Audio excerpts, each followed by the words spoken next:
এক ছাদাবাজ খেদালে আরেক ছাদাবাজ এসে হাজির হয়।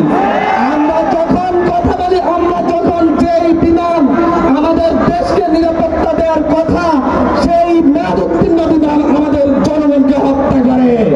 আমরা নিরাপত্তা চাই, আমরা স্বাভাবিক মৃত্যুর অধিকার চাই, কিন্তু আমরা প্রতিদিন ঘর থেকে বের হই, রাতে জীবিত ঘরে ফিরবো কিনা এর নিশ্চয়তা আমাদের নাই।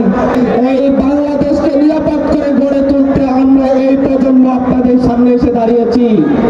আমার সামনে যে প্রজন্ম দাঁড়িয়েছে, এই প্রজন্ম প্রায় 50 বছর ধরে বাংলাদেশকে জিম্মি করে রাখা একটি পরিবার থেকে বাংলাদেশকে মুক্ত করেছে। সামনের দিনের প্রতিটি নাগরিকের, আমাদের পরবর্তী প্রজন্মের প্রতিটি মানুষের নিরাপত্তার জন্য একসাথে লড়াই হবে, একসাথে লড়াই হবে, একসাথে লড়াই হবে। এনসিপির নেতৃত্বে আগামীর বাংলাদেশে যেন আর সব যাত্রা করতে না হয়, মানুষের নিরাপত্তা দেওয়া